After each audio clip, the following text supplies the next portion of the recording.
Hey there, my friend. Waving hand. Welcome to today's story. How to train your brain to focus.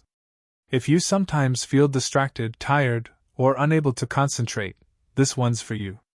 And before we begin, don't forget to like this video, subscribe to the channel, and hit that notification bell so you don't miss more inspiring stories that help you learn English and grow as a person.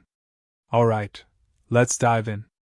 It all started with a man named Ethan, a 28-year-old office worker who dreamed of becoming fluent in English and starting his own online business. But there was one problem: he couldn't focus. Every time he sat down to study or work, his mind drifted. He'd open YouTube to just check something, and 30 minutes later, he'd still be watching random videos about cats, gadgets, or motivation. His notebook lay open, untouched. His coffee had gone cold. He told himself he just needed more motivation. But motivation came and went like a wave, strong one moment, gone the next. He'd start with energy, then burn out fast. His room was full of unfinished notebooks, half-read books, and broken promises to himself. "I'll start again tomorrow," he whispered each night, but tomorrow never came. One day, while scrolling through social media, Ethan came across a quote that stopped him. "The brain is like a muscle. If you train it, it gets stronger. If you neglect it, it gets weaker." Something clicked inside him. He had always gone to the gym for his body. He lifted weights, did push-ups, tracked his progress. But he had never thought about training his mind the same way. Could it be possible? Could focus be something he could build, like strength? That night, he decided to treat his brain like his body, to train it, shape it, and push it to grow. But he had no idea where to begin. He searched online for how to focus, and was overwhelmed by a flood of advice: meditation, cold showers, dopamine detoxes, digital fasting, journaling. Too many ideas, not enough action. He realized something simple: the first step wasn't to do everything, it was to understand himself. So he started small. He sat in front of his desk, took a deep breath, and observed how his mind wandered. In just 10 seconds his thoughts jumped, from the sound of a car outside, to a message on his phone, to what he'd have for dinner. His brain, he realized, wasn't lazy. It was untrained. It was like a wild horse running in all directions, powerful, but uncontrolled. That night, he wrote 3 sentences in his journal. "My mind is strong, but untamed. Focus is a skill, not a gift. Tomorrow, I start my training." The next morning, Ethan woke up early. The sun was barely rising, and the air felt clean and fresh. He made coffee, sat down with his English book, and set a timer for 10 minutes. Just 10 minutes, he told himself. No distractions. No phone. No excuses. At first, it felt impossible. His hand reached for his phone automatically, like a reflex. His mind screamed for stimulation, music, messages, movement. But he resisted. He forced himself to stay. 1 minute felt like 10. But by the end of 10 minutes, something incredible happened: silence. Stillness. He had focused, not perfectly, not easily, but truly. That small victory changed everything. He realized that the hardest part wasn't focusing, it was showing up. Just like at the gym, the first rep always felt the heaviest. But after a few days, his brain began to adapt. He could read for longer, think deeper, and stay calm even when distracted. It wasn't magic, it was training. Every day, Ethan built small mental workouts. He did 10 minutes of focused English reading, then 15, then 20. He practiced mindfulness, noticing when his attention drifted, then gently bringing it back. He deleted social media apps from his phone for a week, just to feel what peace of mind felt like. He realized how much noise he had been feeding his brain. A week turned into 2, then a month. His coworkers noticed a difference. "You've changed," they said. "You're calmer, more confident." Ethan smiled. He had stopped chasing productivity hacks and started training consistency. Focus wasn't a trick, it was a lifestyle. But deep down, he knew this was only the beginning. Because focus wasn't just about attention, it was about energy, clarity, and purpose. The stronger his focus became, the more he noticed another challenge rising, the voice of doubt. Are you really improving? Maybe you'll just go back to your old habits. Is this even worth it? That inner voice, quiet, but dangerous, started whispering whenever things got tough. It tried to pull him back to comfort, to distraction, to the easy life. Ethan knew that if he didn't face it, all his progress would fade. So he decided to go deeper, to understand where focus truly comes from, and how to protect it from the noise of the modern world. He didn't know it yet, but that decision would lead him to one of the most powerful lessons of his life, that training your brain to focus isn't about control, but about discipline, patience, and meaning. And that lesson would change not only how he worked, but who he was. Ethan sat in the quiet of his room, the soft hum of the early morning around him, and wondered why it still felt so hard to stay focused. He had improved, yes, but every day his mind still fought him, begging for small rewards, a quick message, a short video, a sip of dopamine. He wanted to understand why. So, he began to read, not about success or motivation, but about how the brain actually works. What he discovered changed everything. The human brain, he learned, wasn't designed for the world we live in. It evolved to keep us alive, to scan for danger, to respond quickly to changes. But now, instead of tigers, it fights notifications. Instead of silence, it swims in noise. Every ping, every alert, every swipe is like candy for the mind, rewarding it with tiny hits of pleasure. And the more you feed it, the more it wants. Focus, he realized, isn't lost, it's stolen, one notification at a time. He started to think of his attention as a currency. Every time he gave it away to something meaningless, he paid with his energy, his time, his future. So he made a rule for himself: no more free attention. If something wanted his focus, it had to earn it.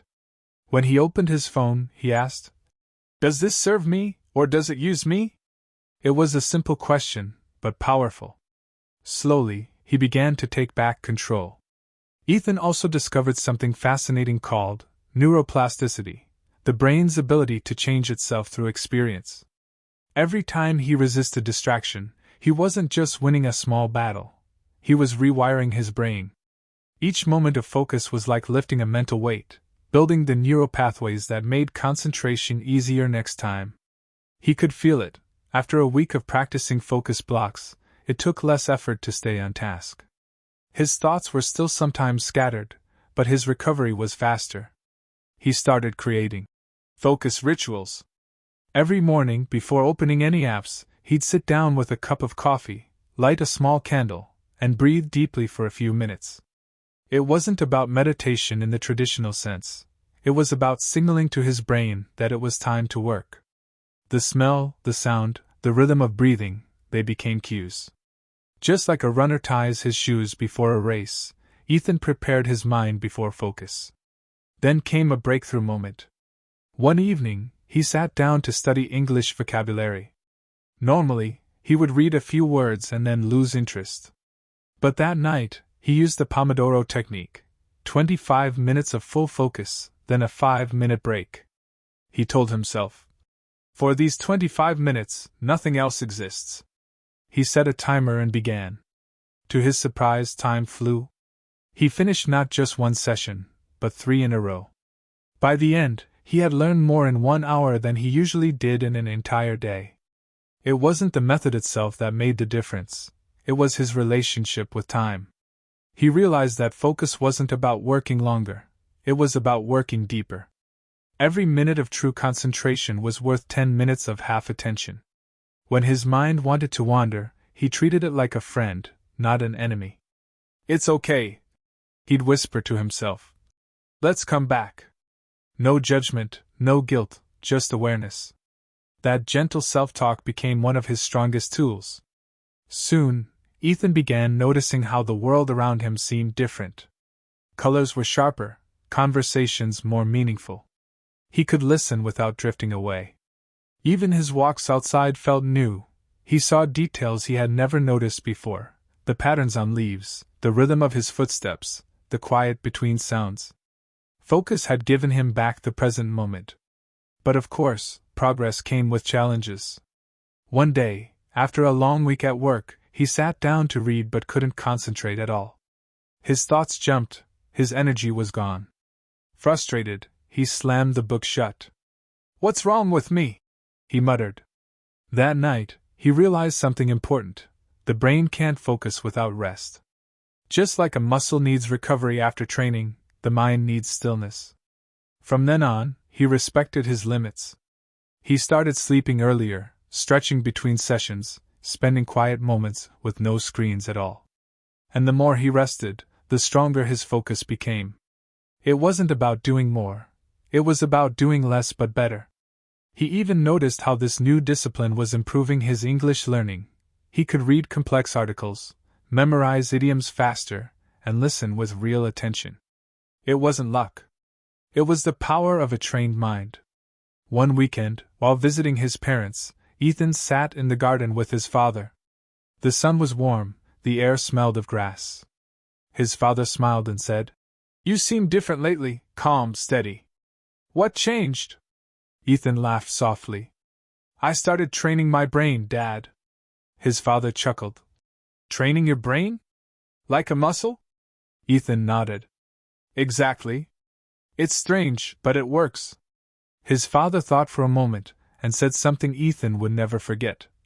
"You know, son, the strongest people aren't the ones who can lift heavy things, they're the ones who can hold their attention on what matters."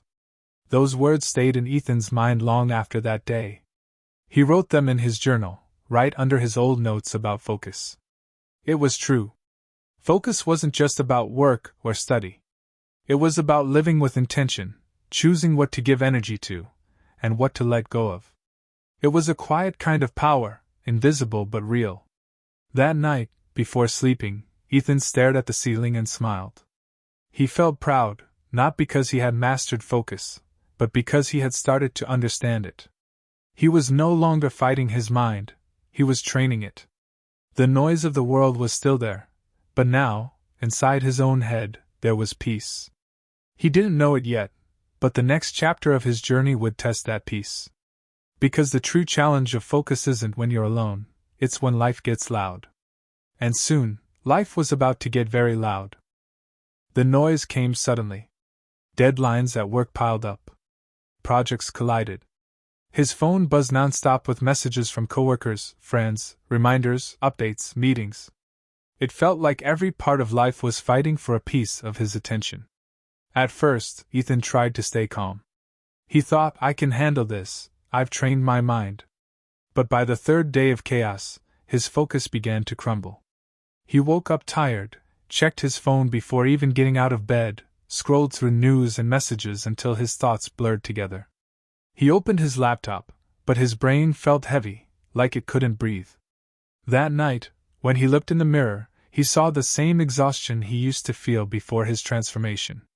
For a moment, he thought he had failed. But then he caught himself. No, he thought, this is part of the training too. He remembered something he'd read.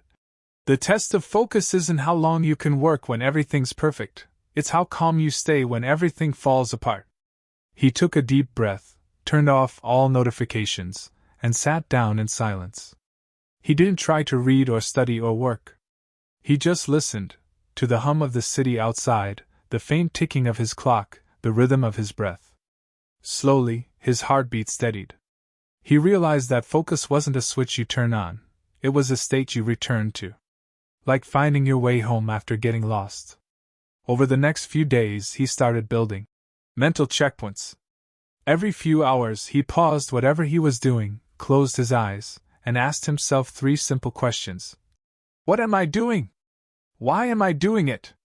Is it what truly matters right now? It was like cleaning his mental desk, clearing away the unnecessary, leaving only what mattered most. And each time he did it, he noticed how much time he had been giving to things that didn't matter at all. Gossip messages. Endless emails. Videos that promised motivation but gave only noise. He started saying no to the world, and yes to himself. One morning, he woke up earlier than usual. The city was still asleep, the air cool and clear. He brewed his coffee and sat quietly, no music, no screens. That was when an idea struck him. Maybe focus wasn't about discipline alone. Maybe it was about environment. You can't expect to stay sharp in a noisy place. You can't grow in chaos. So he made a bold decision. He redesigned his entire workspace. He removed all clutter from his desk. Just his laptop, a notebook, a pen, and a small plant. He placed his phone in another room, far from reach. He installed an app that blocked distracting websites. Then, he hung a simple sign on his wall. Be here now. The first day he worked in that environment, something changed. He felt lighter. Thoughts flowed naturally. Work that usually took hours now took half the time. It wasn't magic. It was focus, supported by simplicity. In those days, Ethan also began to notice how focus wasn't just about what he did, it was about who he was becoming. He felt more patient, more attentive, more present in every part of life. When talking to friends, he listened fully instead of half thinking about replies. When reading, he absorbed meaning instead of scanning for keywords. Even while eating, he tasted food instead of rushing through it. Focus had spilled into everything. It had become a lifestyle. But there was still one habit that kept pulling him back, the urge to multitask. He thought it made him productive, but it didn't. It fractured his attention into pieces. So he decided to test himself. For one entire week, he would do only one thing at a time. No checking his phone while eating. No listening to podcasts while walking. No switching between tasks. Just one thing. At first, it felt slow, even painful. But by the third day, he noticed something unexpected. When he did one thing, time seemed to stretch. He could feel it, see it, live in it. When he multitasked, time vanished. He realized that the secret to focus wasn't about cramming more into your day. It was about removing what doesn't belong there. Clarity over chaos. Depth over speed. He wrote a new line in his journal. Focus is presence. And presence is power. That evening, Ethan met his friend Noah at a cafe. They hadn't seen each other for months. Noah complained about being overwhelmed, unable to finish anything. I can't focus, man.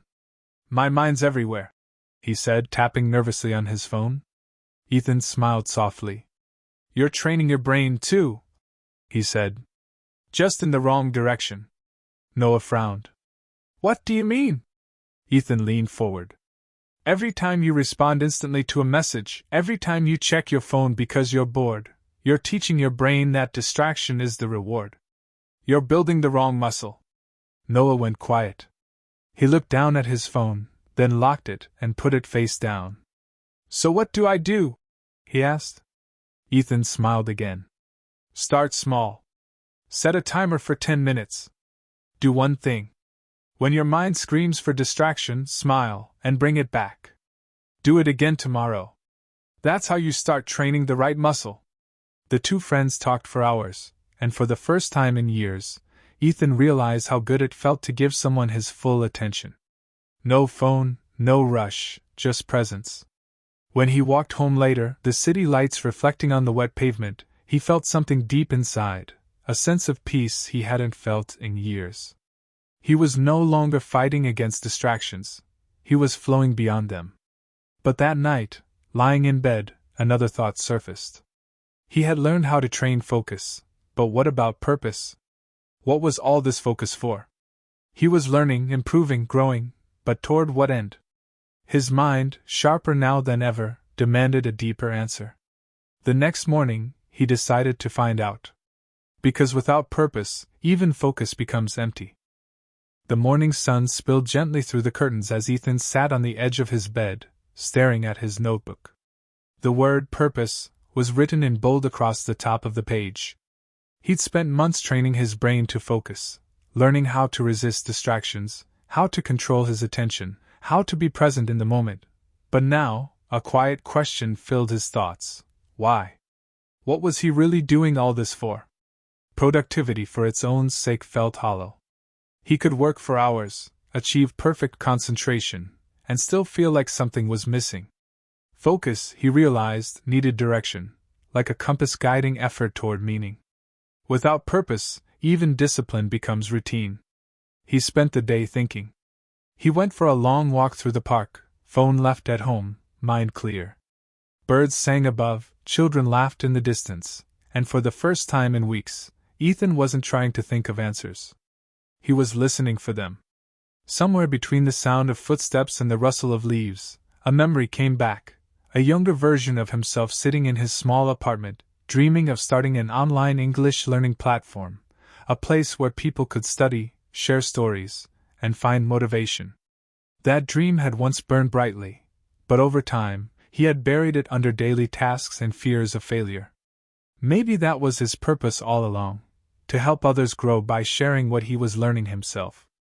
That evening, he opened his laptop and stared at a blank page. The same fear crept in as before, what if I fail again? But this time, he met it with calm. Failure, he whispered, is just another form of training.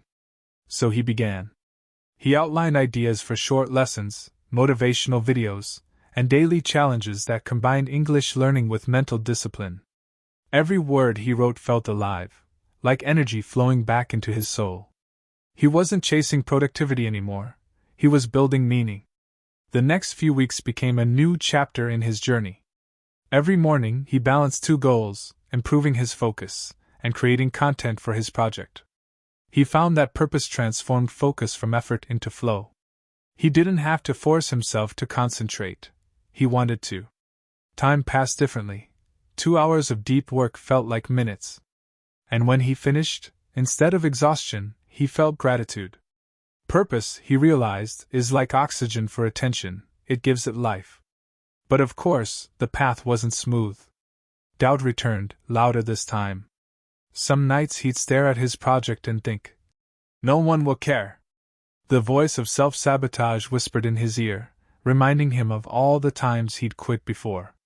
But he had learned how to deal with that voice. He didn't fight it. He acknowledged it, smiled, and said, I hear you, but I'm still doing this. It became another form of focus, emotional focus. The ability to hold attention not just on a task, but on a belief, even when fear tried to blur it. One morning, he woke up to find an email from a stranger. It was from a young woman in Brazil who had somehow found one of his short videos online. She wrote, Your story about training your brain to focus helped me study again. I was about to give up on learning English, but your words made me try one more time. Ethan sat in silence after reading it.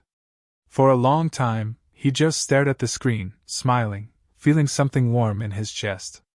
That was the moment he understood what real focus was about. It wasn't about productivity or self-control, it was about connection. When your attention is pure, it creates energy that touches others. Encouraged by her message, he poured himself into the project even more. He recorded his voice for the first time, sharing stories of discipline, patience, and growth. His English, once hesitant, now flowed naturally, shaped by months of mindful practice. He no longer cared about being perfect. He cared about being real. Each video he made felt like a reflection of his journey, a way of telling others, you can train your brain too. You can take your focus back. As his small channel began to grow, Ethan faced another lesson, the challenge of success. With growth came pressure, new expectations, endless comments, constant comparisons. Once again, distractions appeared in a new form, not as noise, but as praise. The mind, he realized, can get addicted not only to failure but also to approval. So he reminded himself daily, stay grounded. Focus on the work, not the attention it brings. He set strict limits for himself. No checking analytics during the first hours of the day. No reading comments before finishing creative work. He protected his mental clarity like a gardener guards a young tree from wind. And the more he did, the more his confidence grew, not the loud confidence that needs validation, but the quiet kind that comes from discipline. Late one night, while editing a video, Ethan paused and looked around his small workspace. The candle on his desk flickered softly, his notebooks filled with ideas, his plant stood tall in the corner. He thought about the boy who couldn't focus for 10 minutes, the man who felt lost in distractions, and the person he had become now, patient, clear, steady. It wasn't about perfection. It was about persistence. Training his brain had slowly trained his soul. Before going to bed, he wrote in his journal, "Purpose turns focus into meaning. Focus turns purpose into reality." He underlined it twice. It wasn't just a quote, it was his truth. He closed the notebook, turned off the light, and smiled in the dark. Tomorrow, he'd wake up and continue the same ritual: the candle, the coffee, the quiet work. But now, it all felt different. He wasn't running from distraction anymore. He was walking toward purpose. And deep down, he knew something beautiful was happening. He wasn't just training his brain anymore. He was transforming his life. Ethan's life began to move with a rhythm, a calm flow that felt almost musical. He woke up early, not because an alarm forced him to, but because his mind was clear and his goals were waiting. His days had structure, but not pressure. He knew what to do, when to rest, and how to protect his attention like something sacred. But as his focus deepened, he started to notice something new: how easily other people's chaos could disturb his own peace. At work, the office was a storm of noise.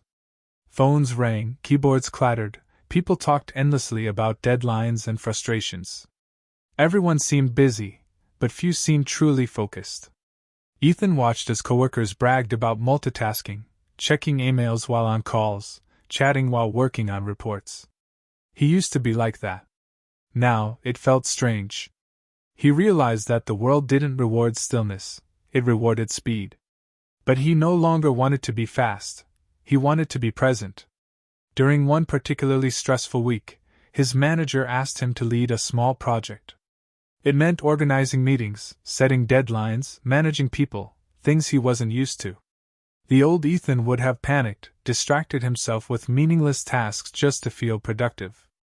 But the new Ethan took a deep breath and made a plan. He decided to treat this project as a mental workout, to test everything he had learned about focus, clarity, and emotional control. He began each morning by writing the 3 most important things for the day. Only 3. He refused to make long to-do lists that drained his energy. When people came to him with new problems, he asked himself, "Is this essential? Does it move the project forward?" If the answer was no, he politely said, "Let's handle that later." It was difficult at first. People weren't used to hearing no. But he noticed something incredible. His focus inspired others. When they saw him calm, they slowed down too. When they saw him working with precision, they started doing the same. His presence became contagious. One afternoon, a younger coworker named Mia stopped by his desk. "How do you stay so calm all the time?" she asked. Ethan smiled. "I train my brain," he said, half joking. "Every day." She laughed, thinking it was a metaphor, but he explained. "Focus is like a muscle. You don't build it overnight. You train it by saying no to distractions, yes to meaning, and by returning to what matters every time your mind drifts away." Mia listened carefully. "That sounds peaceful," she said quietly. "It is," Ethan replied. "It doesn't make life easier, but it makes it clearer." Over the next few weeks, something interesting happened.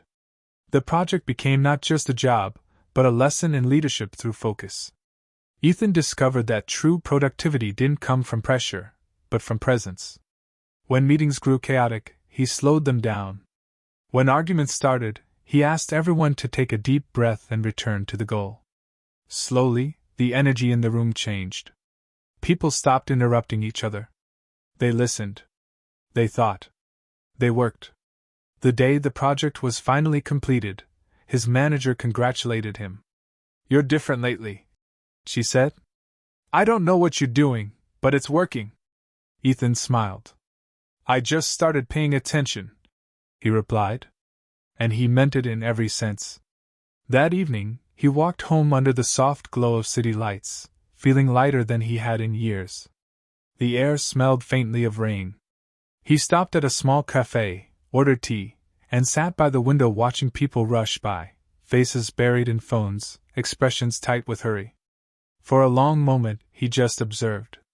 The noise of the world no longer pulled him in, it flowed around him like wind around a mountain. He was still, centered, grounded. As he sipped his tea, he thought about how much his life had changed since that first day he decided to train his brain. He no longer fought distraction with willpower alone, he understood its roots. Every notification, every temptation to scroll, every moment of boredom was a signal. Pay attention to what matters. Focus wasn't about saying no to everything. It was about saying yes to the right things. He went home and wrote another line in his journal. The world will always shout. It's my job to stay quiet inside. It became his new mantra. But the true test came sooner than he expected. A week later, his manager announced that the company would be restructuring. Departments would merge, roles would shift, and uncertainty filled the air. People panicked. Some gossiped. Others complained. The energy that had once been calm turned sharp and anxious. Ethan felt the pull of fear, the urge to check updates every few minutes, to imagine worst-case scenarios. But then he stopped himself. He closed his laptop, sat back, and breathed. What can I control right now? He asked aloud. The answer was simple: his focus, his effort, his attitude. Everything else was noise. So he went back to work, not because he ignored the chaos, but because he chose to move through it consciously. And while others spiraled into anxiety, Ethan became an anchor for calm. In those moments, he understood something profound. Focus isn't about ignoring the world, it's about engaging with it intentionally. Life would always bring storms, but he had learned how to stand in the rain without losing balance. That night, as thunder rolled outside his window, he closed his eyes and smiled. His journey was no longer about learning how to focus. It was about learning how to live. Each breath, each choice, each small act of awareness was a victory. And deep in his mind, he could feel it. The strength he had built wasn't just mental anymore. It was spiritual. His focus had become his peace, and his peace had become his power. Ethan woke up before sunrise, something he had never done willingly before.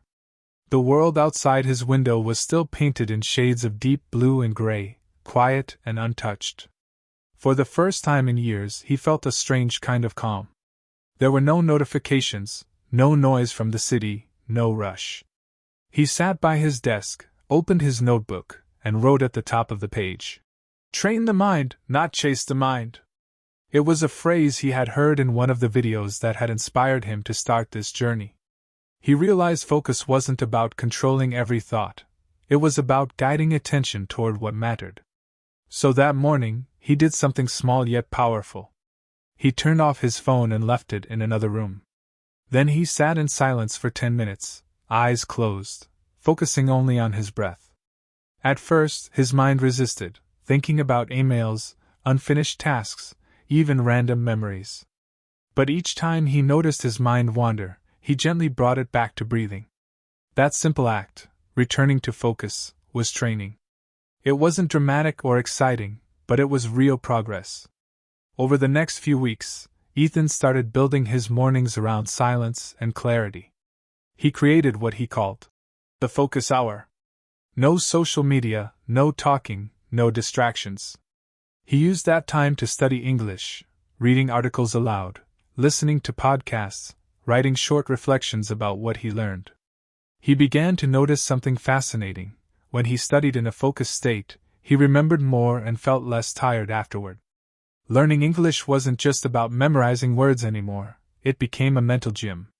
Every paragraph he read was like lifting a small weight. Every sentence he repeated out loud strengthened the neural pathways that helped him express ideas clearly. His brain, once foggy and scattered, began to feel sharp and alive again. But focus, he soon learned, had enemies, invisible ones. One morning, he caught himself opening his phone halfway through his focus hour. He wasn't even aware he had done it. His fingers had moved automatically, muscle memory guiding him into distraction. That scared him. It made him realize that focus wasn't just about choosing what to do, it was also about choosing what not to do. So he started a new experiment. Each day, he wrote down the things that distracted him, checking messages, switching between tabs, looking at the clock. And next to each one, he wrote a replacement behavior. When I want to check my phone, I'll write down what I was thinking instead. When I feel bored, I'll stand up, stretch, and return. Slowly, his awareness grew sharper. The biggest turning point came one rainy afternoon. Ethan was in the library, studying an English article about human attention. It explained that the brain works best in cycles, bursts of deep focus followed by short breaks. It was called the ultradian rhythm. He realized that his old method, pushing through fatigue, had been destroying his energy. So he adjusted. Now, he studied or worked for 50 minutes, then took a 10-minute break. During the break, he didn't scroll through his phone. He simply stared out the window, or walked, or breathed. When he came back, his mind felt fresh, almost reborn. That small discovery changed everything. With every day of practice, Ethan began noticing focus spilling into other parts of his life. Conversations became deeper because he truly listened. When he watched movies in English, he didn't just hear, he understood. His productivity at work doubled, but not because he worked more, it was because he wasted less. He realized that focus was a multiplier. Whatever you give it to, it grows.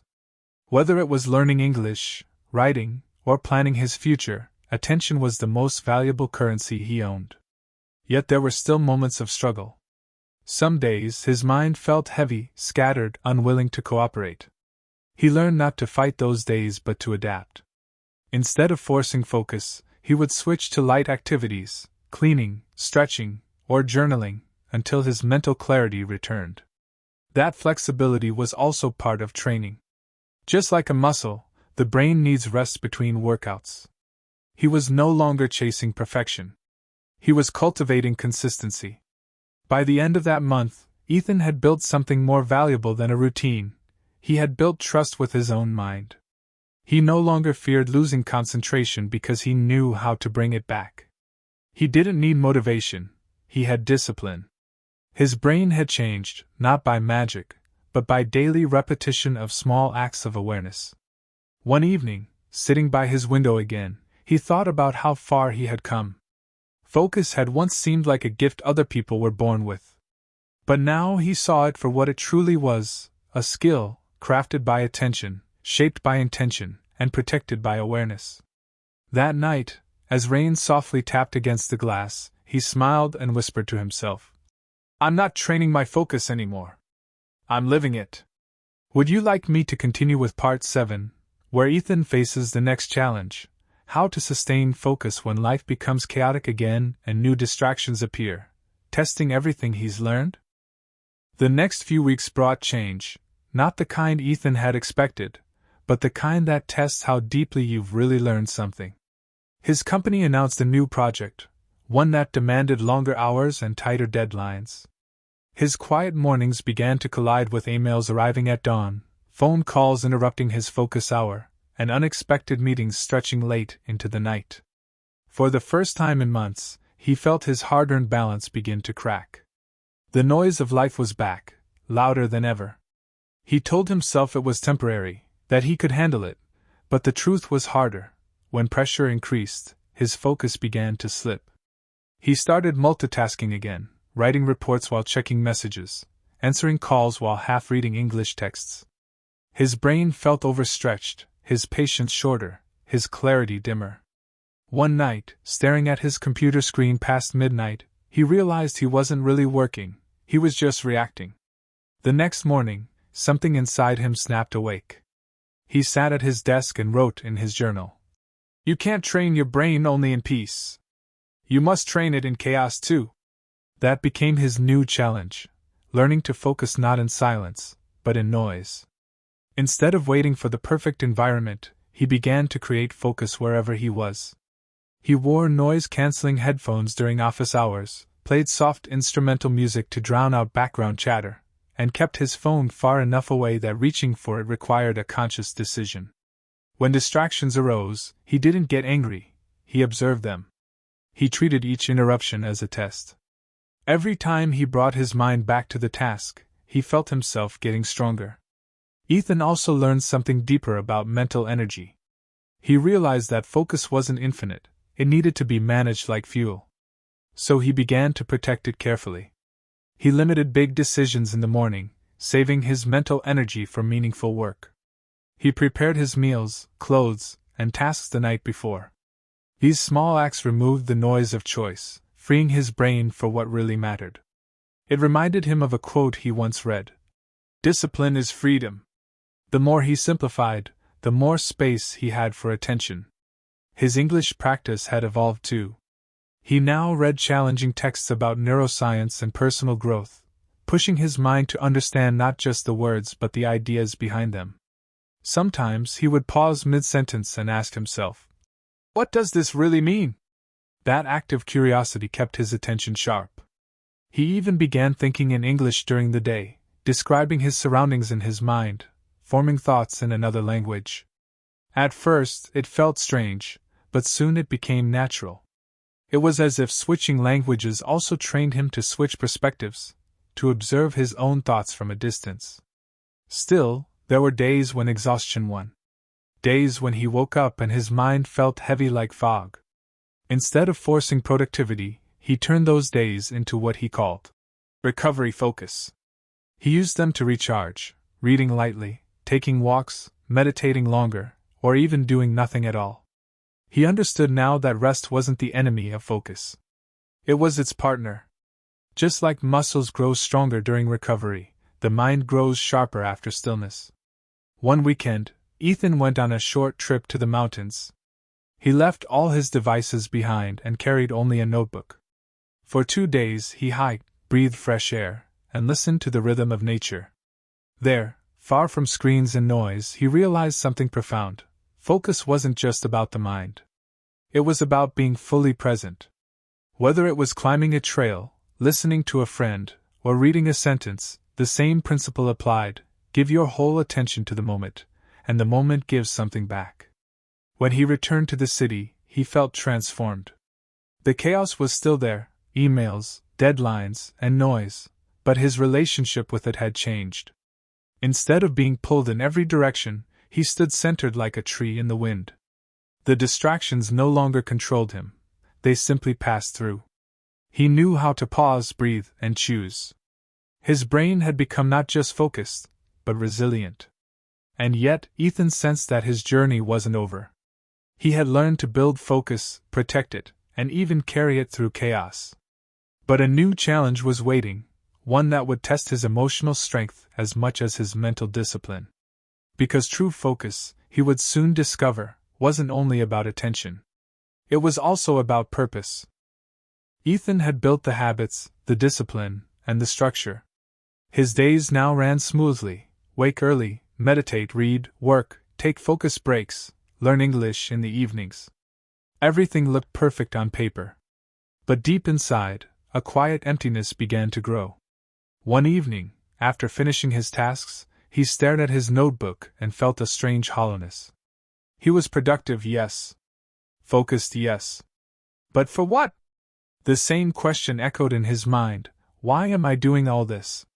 That question unsettled him because he realized he had been so busy mastering focus that he hadn't stopped to ask what it was leading him toward. He began reflecting on how he had started this journey, tired of distraction, desperate for clarity. But now that he had it, he wanted something more meaningful. It wasn't enough to simply control his attention. He wanted his attention to serve a purpose. That night, instead of his usual English study session, he wrote down 3 questions. What do I care about? What gives me energy? What kind of life am I building with my focus? At first, no answers came. Just silence. But slowly, words began to appear on the page. Growth, understanding, helping others learn. He realized that every time he learned something deeply and explained it to someone else, he felt alive. That was the spark he had been missing. The next day, he started applying his focus differently. Instead of learning English just for himself, he began helping others. coworkers who struggled with pronunciation, friends who wanted to improve their writing. He explained phrases, corrected sentences, and shared tips on how to stay focused while studying. In doing so, he discovered something powerful. Teaching strengthened his own focus. When you explain a concept, your mind must stay alert, flexible, and clear. Each conversation became a new form of practice. But purpose doesn't always arrive quietly. Sometimes, it demands change. As Ethan helped others, he began to dream of turning this into something bigger, maybe writing about focus and language learning, or starting a small online course. The idea excited him, but also scared him. What if he failed? What if no one cared? Those thoughts haunted him for days. He noticed how fear tried to steal his focus, how doubt whispered at the edges of his attention. But he had learned too much to let it win easily. He wrote down every fear that surfaced, then asked himself, "Is this thought useful or just noise?" Most of them were noise. And slowly, by filtering his mental clutter, he found space again. Weeks passed, and Ethan's sense of direction became stronger. He began journaling not just what he did, but why he did it. Each morning he asked himself, "What matters most today?" and tried to give his best attention to that one thing. This simple question reshaped his routine. It wasn't about doing more, it was about doing the right things. His productivity didn't just increase, it became meaningful. During this phase, he noticed a deep connection between focus and language learning. The more he understood how attention worked, the better he could learn new words and structures. When his mind wandered, he used the same breathing techniques to bring it back to the present sentence. He realized that language itself was a form of focus. Listening closely, understanding nuance, staying present in conversation. Focus, he thought, wasn't just a skill. It was a way of living. But the real test came unexpectedly. His company offered him a promotion, more money, but also more stress, less time, and endless meetings. It was the kind of opportunity he would have chased months ago. Now, he hesitated. He knew accepting it might break the fragile balance he had worked so hard to build. He spent a sleepless night weighing his options, torn between ambition and alignment. In the morning, he walked to the park near his home, sat under a tree, and closed his eyes. He thought about the past months, the silence, the routines, the clarity. Then he imagined his future if he took the job: noise, pressure, distraction. He realized that focus isn't about saying yes to everything, it's about having the strength to say no. He turned down the promotion. It shocked his coworkers, but for him, it felt like liberation. That single decision deepened his understanding. Focus isn't just about attention, it's about direction. Without purpose, focus becomes mechanical. But when guided by meaning, it becomes unstoppable.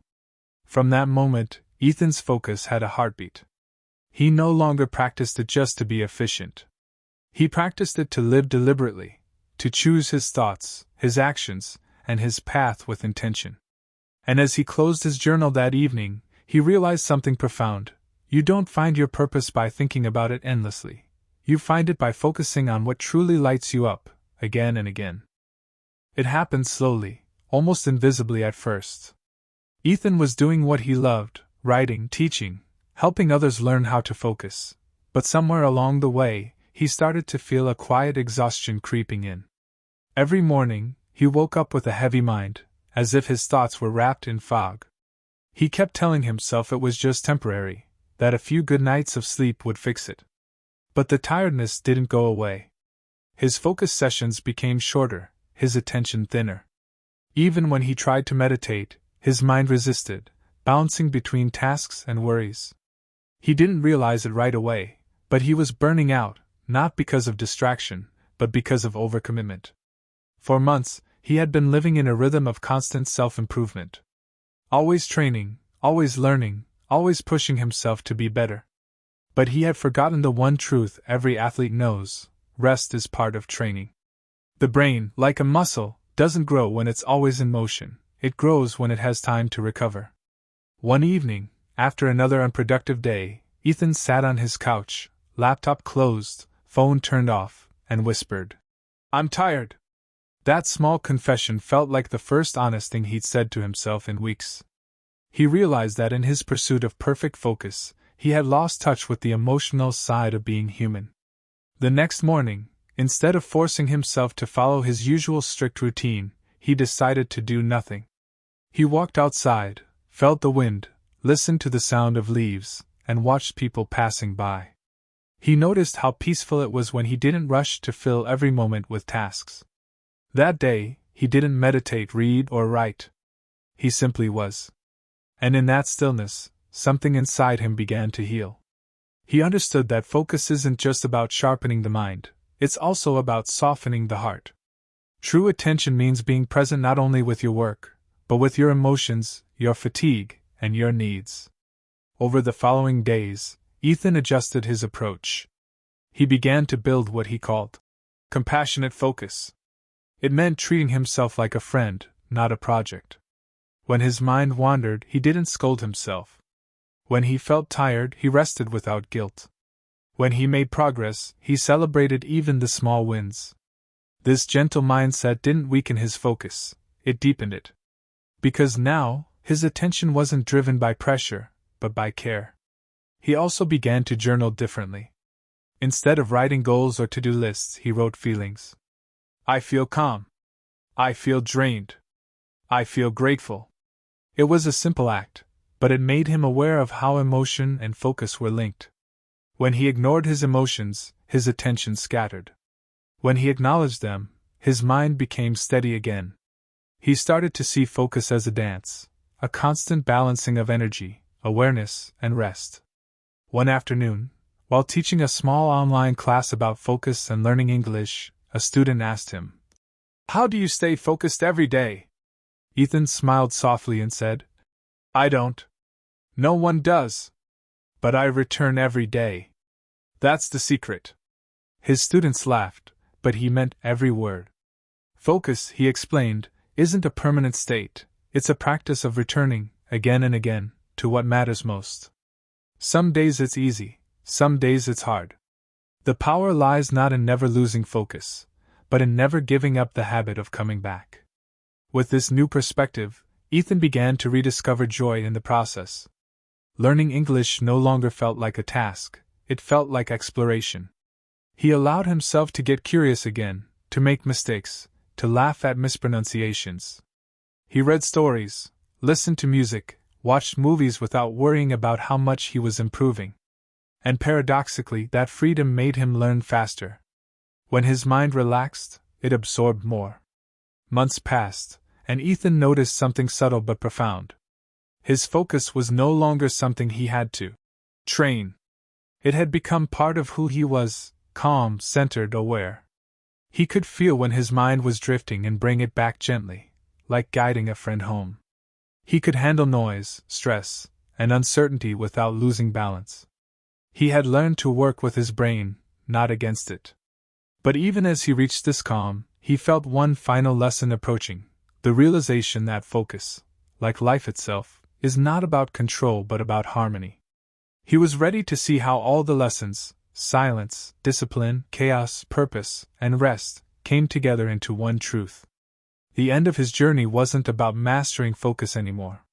It was about understanding what it truly meant to live with intention.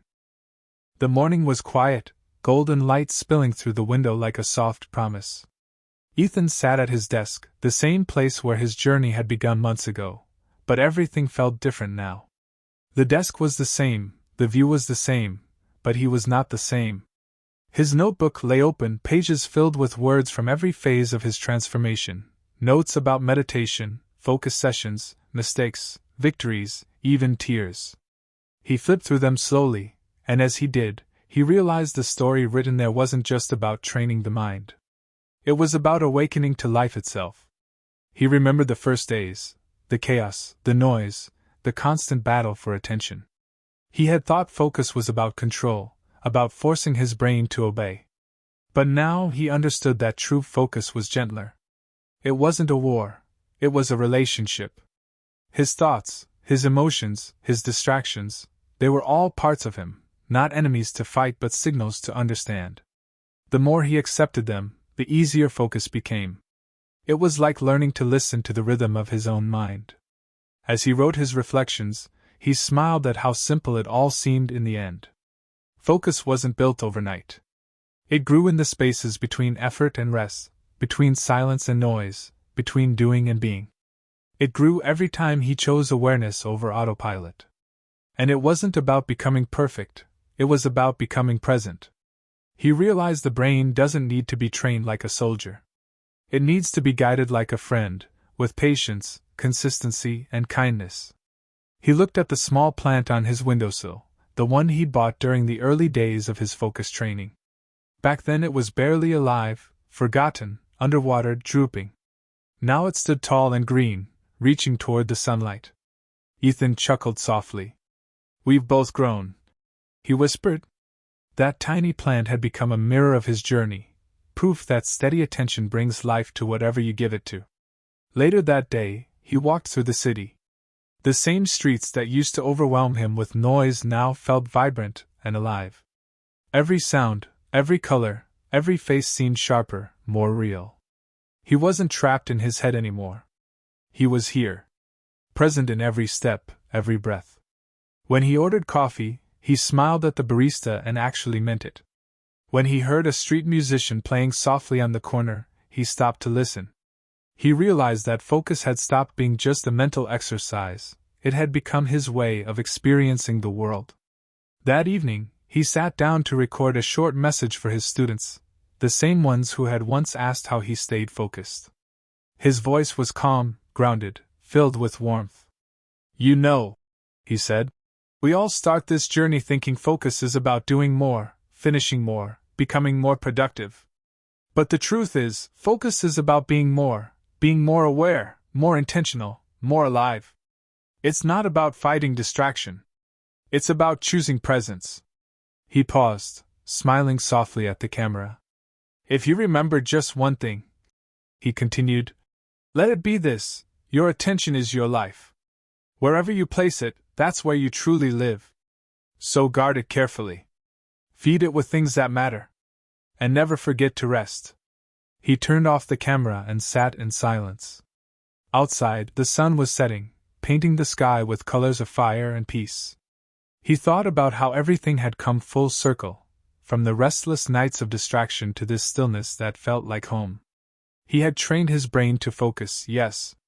But more than that, he had trained his heart to slow down, to notice, to appreciate the ordinary beauty of each passing moment. As darkness fell, Ethan closed his notebook one last time. He didn't feel the need to plan the next goal or chase another skill. The lesson had already settled deep within him. Focus is not about perfection, it's about connection. Connection to your thoughts, your goals, your language, your work, your world. He smiled, breathing deeply. His journey had started with chaos, but it ended in peace. And as he whispered softly into the quiet night, his words carried the essence of everything he had learned. Train your brain to focus, not so you can do more, but so you can be more.